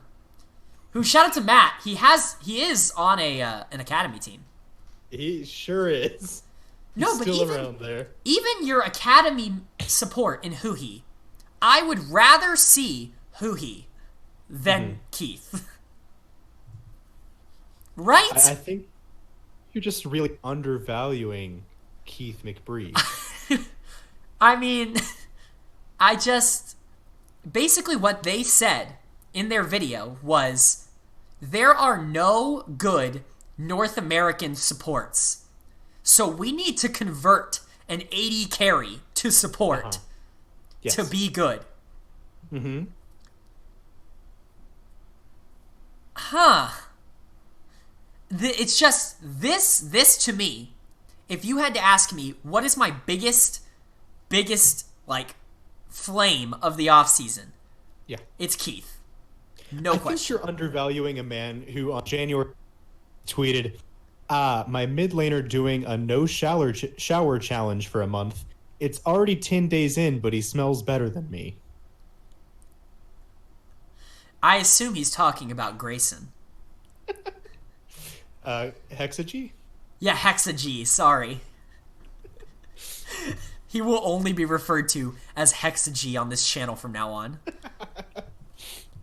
Yeah, we can talk about the rest of the team. They have unlike Immortals, they have a carry. Yeah. They have Hanser in the top lane. Yeah. Like, they have a really solid player in If I'm Hanser. going to be honest with you, Yeah? and we both have this team in 10th, In correct? last, yes. I think parts of this team are better than a lot of other teams. I just looked at their bottom lane and went, No. probably not. And I don't remember who. I think Freak said this on the Joshua Leesman Extreme whatever it's called. Uh-huh. On Jat's podcast. Freak was covering Golden Guardians, and he said, like, I don't want to, like, he didn't want to flame them, but he said there is absolutely no way that if you take out FBI and clear up an import slot, that you cannot find a better bottom lane duo by importing a support. Uh-huh. Like, even if, because FBI is not a bad player, but you could find a better bot lane if you found an NA 80 carry and imported a support. Yeah. Which I agree with entirely. You went young with your academy, 80 carry and Gorica, which I don't know if you watched Scouting Grounds this year, but I saw part of it. Not the yeah, whole he thing. was really good at Scouting Grounds, but Okay. obviously you don't want someone. I would never advocate for someone to go straight from Scouting Grounds to the LCS. I think that's way too big of a jump. But I have to imagine there's somebody out there. Like obviously there are some on rosters, like academy rosters, but they weren't at the time. Like people like Apollo, who is on Immortals Academy roster. I genuinely would have taken Apollo, yeah. Yeah, I would have taken Apollo and imported a support. Like, easy, you know what I mean? Yeah. Or play Keith you at gotta- 80 carry and import a support. Like, I would have been more okay with that. I don't know. It's just such a weird You play. could have had Keith and Matt. Except Keith is still the support. Yes, and Matt is the 80 carry. Correct. Of course. One guy I do want to talk about before we just go completely off track is Closer. Okay. I don't remember which one it is. I watched Worlds, I promise, but I don't remember. So I don't know how much you know about Closer, but he pub stomped the TCL. Okay. I mean, he was unbelievably good in Turkey this past year. I mean, MVP by a country mile, destroyed the region. Played pretty well at Worlds, but obviously you're a wild card, so it's hard to really make an impact. Yeah. But I've heard nothing but, like, hype. Mostly from Hexa G. Hexa G has been hyping him up as, like, a monster. Yeah, and So- to be fair, I genuinely think the top 3 players on this team are pretty decent players. Yeah.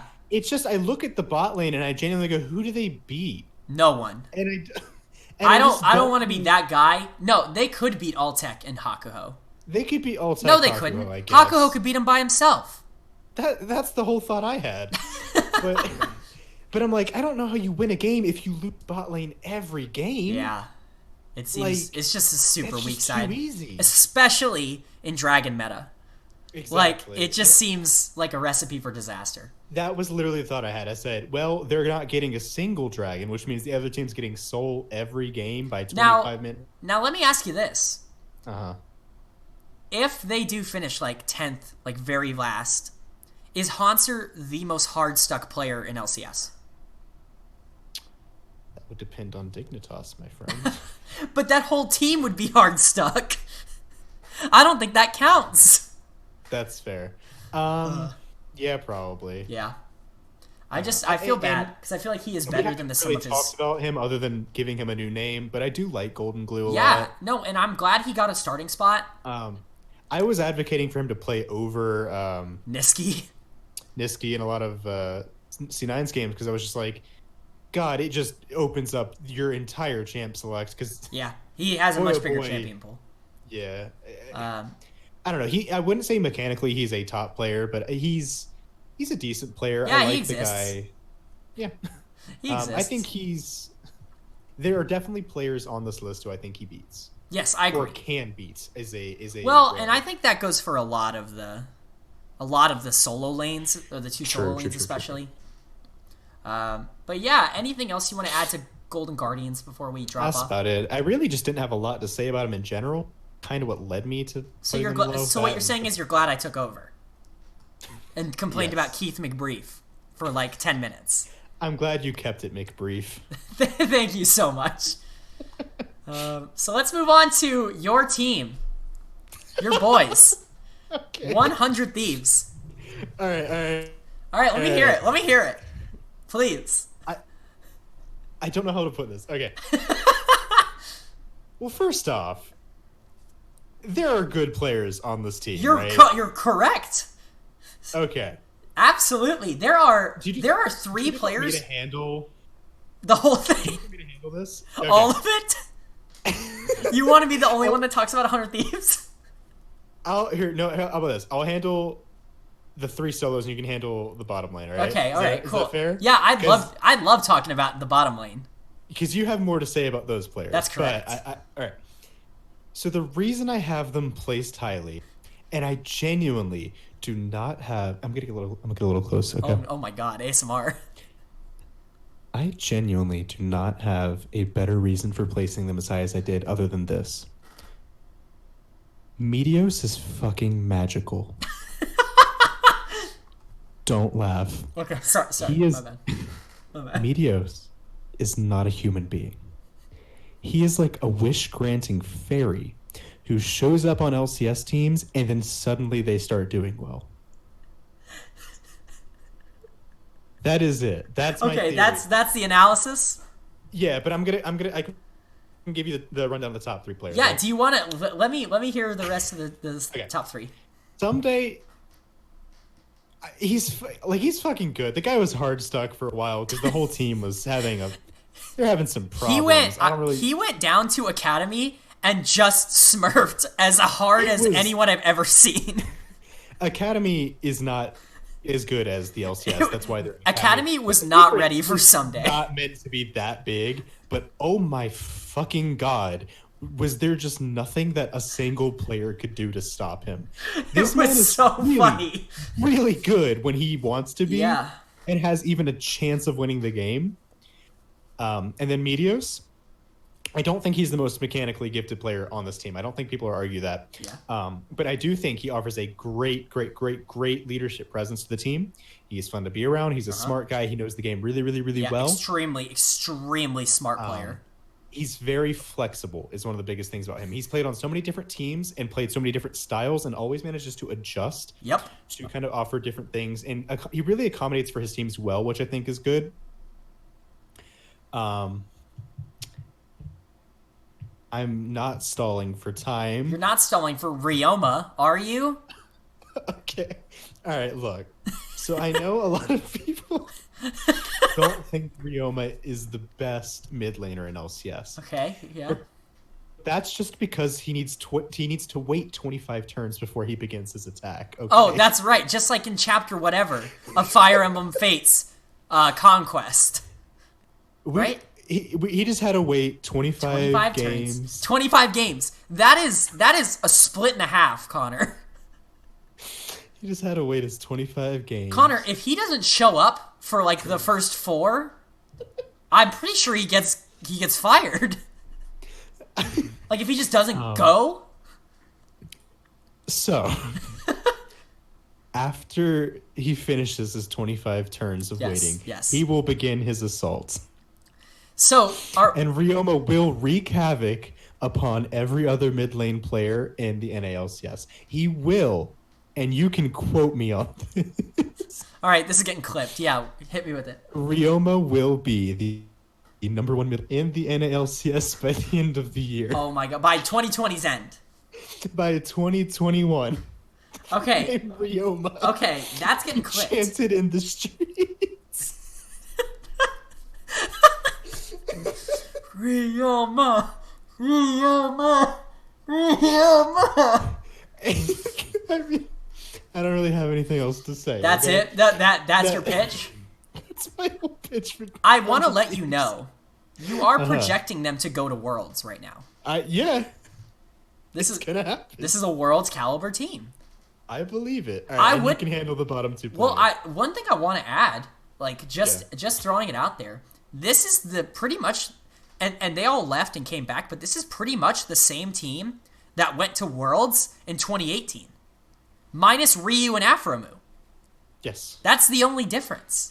Which, as I just stated, they did upgrade in one of those two categories. Ryoma is better than Ryu. But I love talking about bot lane for 100 Thieves.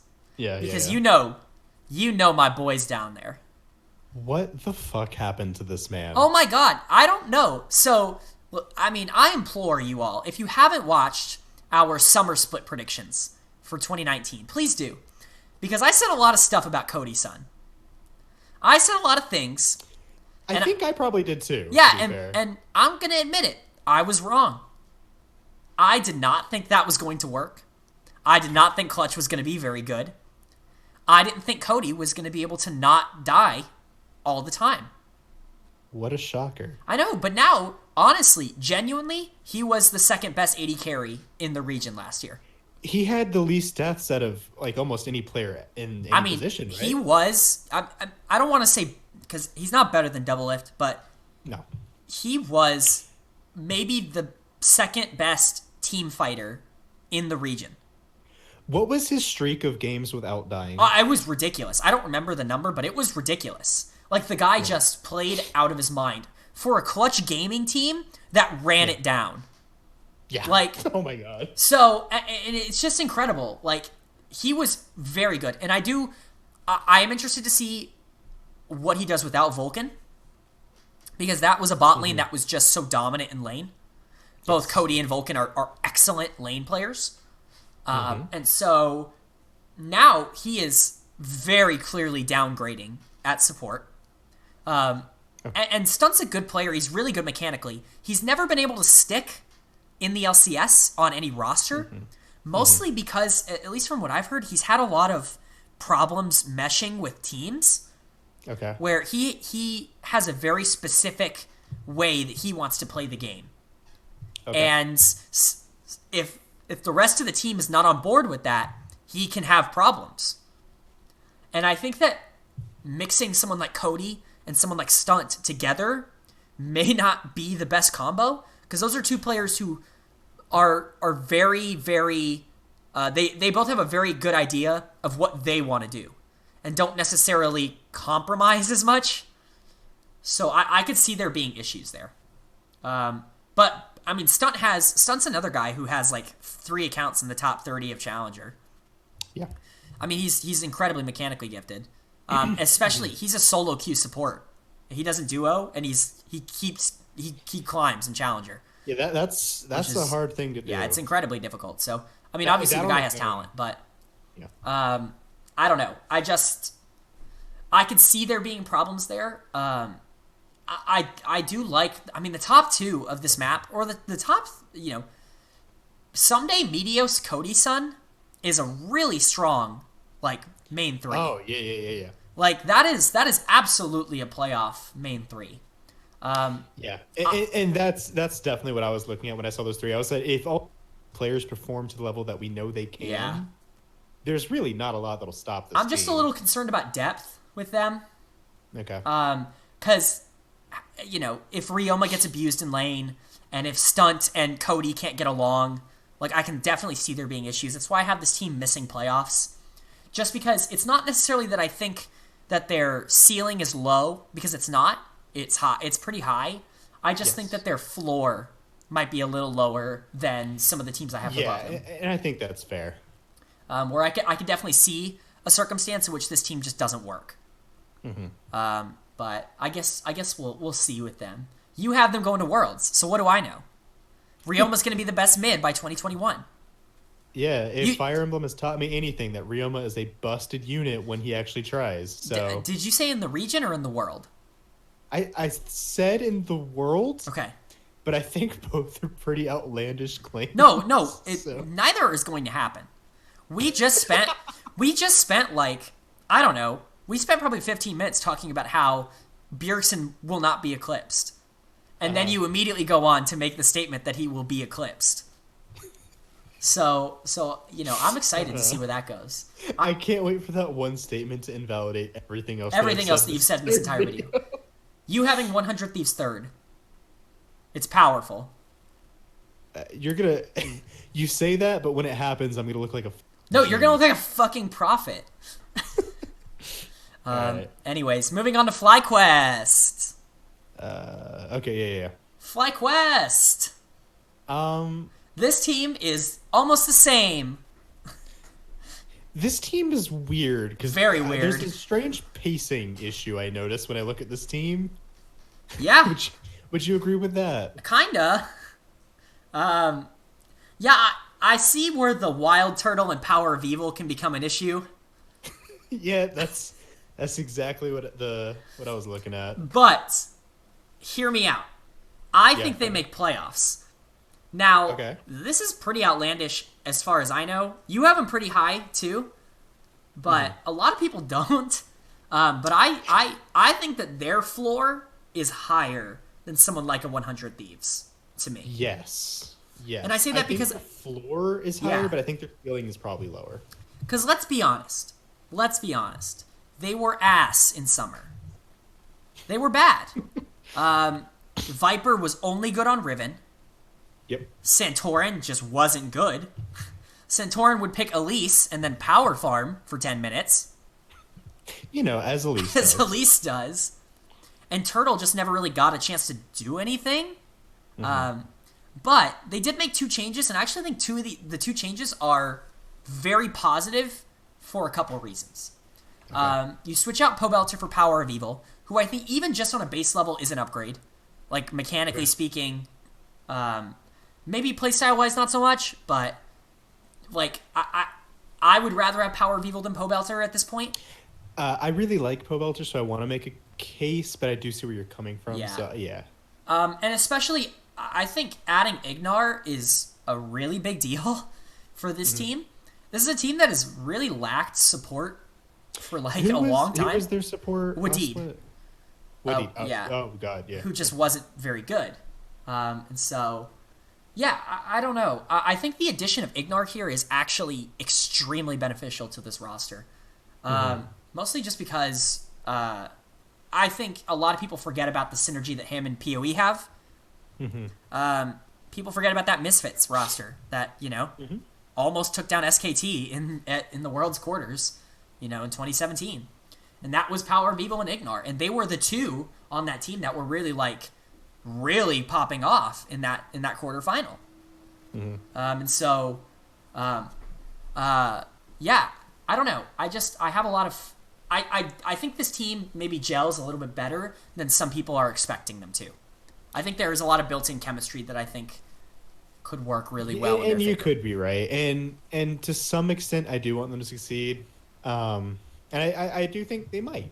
I think the baseline talent for when things go right on this team, it's pretty easy for them to succeed. I feel like what there's a good chance will happen is either while the teams are still kind of meshing, the base talent that a lot of these players have will be enough to get them some wins, or it'll be the other way around and they'll have some chemistry issues in the beginning, and then towards the end they might pull it together and pick up their wins that way. I don't think they'll get enough, which I think I have them kind of somewhere in the middle-ish. Yeah, you have them 7th. You have them just missing playoffs. Or, you have them 7th. Yeah, and it's for that reason. I feel like they won't be a bad team. I feel like they'll definitely be able to take wins. Yeah. I just feel like they won't. Once everyone is online, I feel like they'll have to prove something, and then we'll see what happens from there. Yeah, and for what it's worth, I do think this could be a team that starts off strong and falls off. Yeah. But the reason I have them in the playoffs for spring, while I don't think that they're as talented as a team like 100 Thieves or a team like Dignitas, I think that they're probably going to feel like a complete team a lot quicker than those other teams will, at least in my opinion. All right. And that's a big reason why I think I have them a little bit higher. It's because I think maybe in the early weeks we're going to see them play a lot more cohesive because of their built-in chemistry than maybe some teams that are a little bit more talented, but with maybe a little bit less cohesion. Yep. Okay, any other thoughts to FlyQuest? We didn't really spend any time on them. at least in comparison to other teams. But there's really not a lot to... We didn't No, talk about Santorin. I don't even think we brought up Santorin. You can go into Santorin for a second. I like Santorin. I had him ranked as the best jungler coming out of Spring Split last year, and he just was terrible in summer. And so he's down now. I think he's 6th on my list, but yes. Yeah, I mean he's okay. I still think he's a very, very smart player. When I mean sometimes, because I just got finished saying that like he picks Elise and then power farms, which is not a very smart thing to do. But no, but he isn't. I don't know. He was really consistent up until that last split. Yeah. So this game, this game, this team, all of their players at their peaks are very good. Yes. If Viper gets a lead, if Power of Evil gets a lead, if Wild Turtle gets a lead, even if Santorin gets a lead, they can all win the game. This team almost feels like the inverse of Immortals to me, where Immortals, I look at that and I'm like, yeah, that roster makes sense. Just who carries, and then the other one, I'm like, yeah, they have a lot of carry power, but like, you've got a Riven one trick, right. You've got Wild Turtle, you got some players who want to just go, and then you have some players who want to really not go. Yes. So we'll see. We'll see. It'll be interesting. I have high hopes for this team, but I can see where it could go wrong. All right, moving on to our final team, which I guess they're last because they didn't play last split. They're also quote unquote brand new. But we've got Evil Geniuses coming back in, and I'm hyped about this roster. I don't know about you. Same. But I and I don't think I'm gonna make like a winners and losers video of the offseason. But I already talked about Keith being the loser of the offseason. And I think Evil Geniuses is probably my winners of the offseason. Okay. Of just all right, well, that's big praise. You took a roster that had nothing and you made a playoff contender. Yep. You know, from scratch. And I really respect the fact that they were willing to go out and pay money to get good players. Not even just the ones they got, but the ones they were trying to get. Obviously, there was that big thing. We don't know how close it was, but we know Chovy almost came over to EG, which is, I mean, that would have blown my mind. Yeah. If arguably the best Korean player you could make an argument for, the best player in Korea right now, was just like, yeah, I'll go to NA. That would have been like if Faker came over like 4 years ago. You want me to play for who? Oh, you don't know? It's fine. Yeah, it's just crazy that was even a possibility, right? Like that we were even in that universe that it could have happened.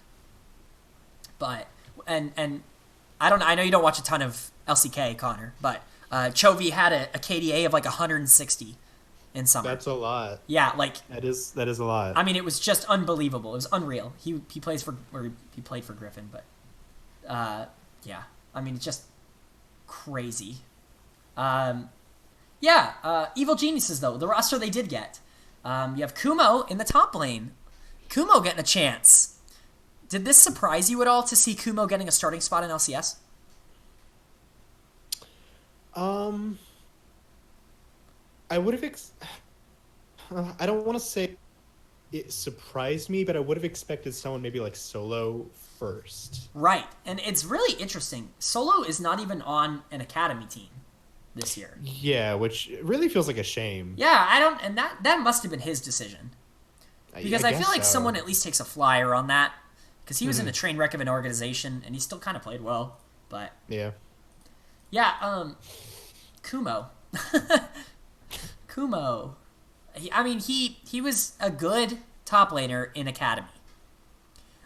He wasn't like, oh my god, promote him now, you know? But he was good. Cloud9 Academy smurfed for like a whole year. I don't know. Yeah, to an upsetting degree, in fact. Yeah, and he was part of that team. I just don't know. He did sub in for Licorice for a couple of games, and he didn't look particularly amazing. No, and to be fair, I think top is pretty... It's a pretty stacked lineup for... Absolutely. It's really hard to like be an elite top laner. Yeah. But yeah, I don't know. I mean, he's okay. I definitely think he's the weak point of the rot. Well, Okay. maybe not, but we'll get into that. That depends on a few things, but we'll see. Okay. Let's talk about the big acquisition, which is Jungle. Okay. You have a brand new org coming in, and the first thing they do is trade for the MVP of last split, Yeah. and Sven Skaren. Sven Skaren's probably my favorite player in the league. Yeah. Currently active. He really kind of gives everything that at least me thinks is a benefit. He's flexible. He's got a big pool. He can play multiple styles. Big personality on and off of the Rift. So like, he's the kind of guy that you want to start to mesh with. Yeah. I really think and I think that'll help because some players like Bang, who we'll probably get into in a minute, Yeah. had a lot of issues with their former organization, and they just didn't feel right. It didn't click. And I can't say this will be an improvement because we don't know for certain, but there are at least 2 players on this team who are known for having very likable personalities. So I think that might. Well, I mean 3, honestly. True. Yeah. True. Who I think you could consider like people that are fan favorites. Because Sven, Jizuke, and Bang are all pretty great personalities, right? Mm-hmm.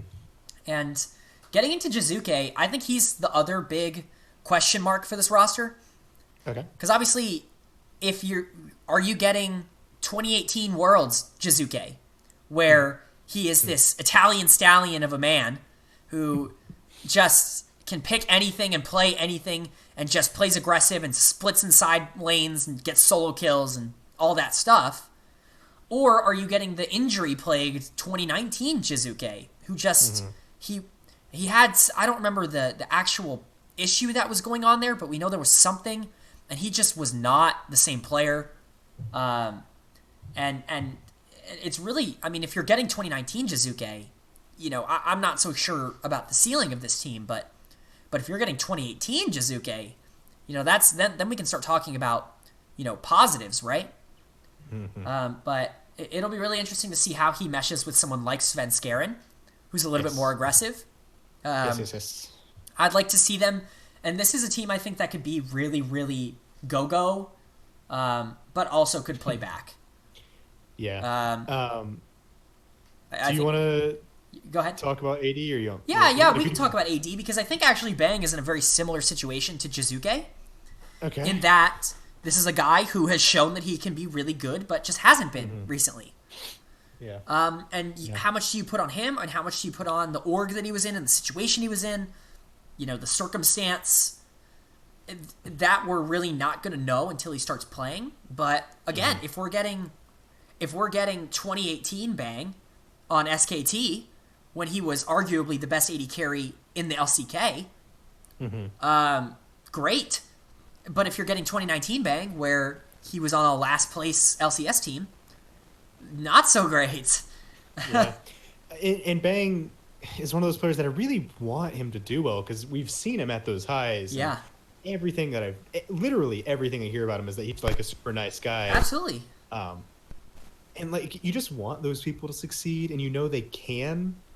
And we'll have to see and I'll mesh support in here with this. Yeah. Zeyzal is a player who it's pretty much common knowledge at this point. He is not great in lane. He's not the best laner. Changed.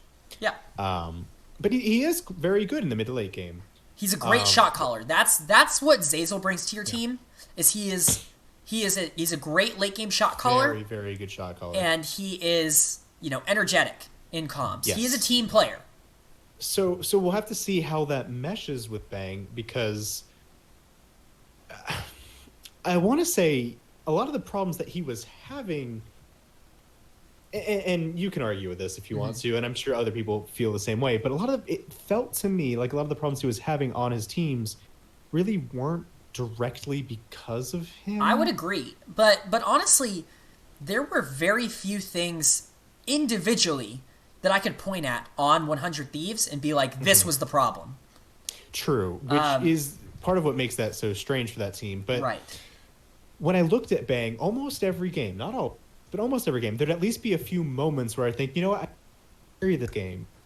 And there were a lot of factors that prevented that, meta or maybe he didn't have a great game, or maybe I don't know, Afro didn't have a great I was game. about to say the synergy between him and Afro was also clearly off, and I Yeah, don't know. I don't know whose fault that was, but something just there have to did not see. work.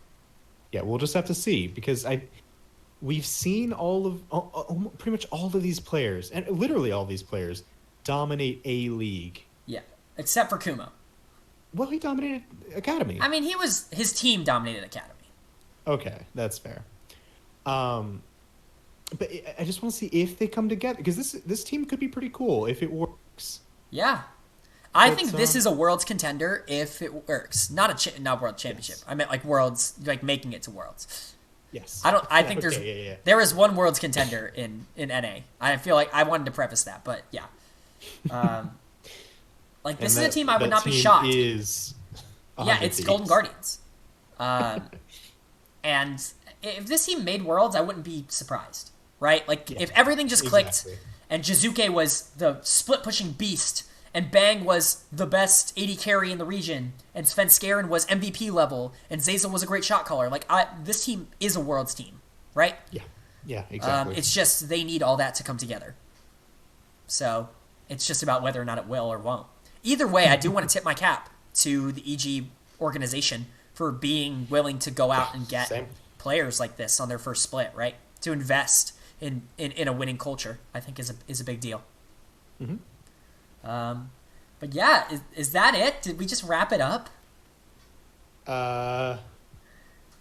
Just checking to make sure. Yeah, we did all 10 teams. So. Yeah, we did all 10 teams. That's all 10. Yeah, our power rankings are going to flash back up on the screen right now. If you feel the urge to tell us how wrong we are. No, honestly, I would love to hear how unbelievably stupid I am as a person in the comment section. To be fair, no, hold on. If it's after the second or third week in the LCS, you are not allowed to tell us how wrong we were. That's correct. No, because hindsight's 2020. All right. Yeah. I don't want future people telling me how could I have put Golden Guardians last? They won Worlds in 2020. We're doing this week of the start of the LCS. Yes. So I'll say within the first 2 weeks you can be like, yeah, I don't know. You got a 2-week time limit, kids. But after the first 2 weeks, I'm gonna say no. Yes. You have an unfair advantage. Correct. Oh boy. All right. Well, yeah. You guys got 2 weeks to tell us how wrong we are for Connor having 100 Thieves at third, and for me having 100 Thieves at 8, Kyle, or FlyQuest in the playoffs. How good are you at Photoshop? I mean, I'm all right. I can Photoshop. Can you take a picture of that screen cap from Fates with where it says Ryomo? You have 25 turns, and then Ryomo and just will Photoshop Ryoma's face on him. Yeah. Oh, it's on the screen already, buddy. I would appreciate it. Buddy, it's already on the screen. All right. Oh, boy. I'm also going to have a Photoshop right now of Connor shaking hands with Nadeshot, because he's clearly a huge 100 Thieves fan. There it is. Of course. What a great picture. All right. Well, I hope you guys enjoyed. If you did, leave a like. Comment that we're stupid down below. Hit us up on Twitter. We love chatting and exchanging opinions, so both of our Twitters are down in the description. Twitter's a little bit smarter than mine. I shitpost a lot, but we're both on there. No, yeah, I just express. I don't know what that means. Just in general. Just in general. This is a 2-hour video. I hope you guys enjoyed. Have a great rest of your day, evening, night, morning. I guess it could be. I will see you guys later.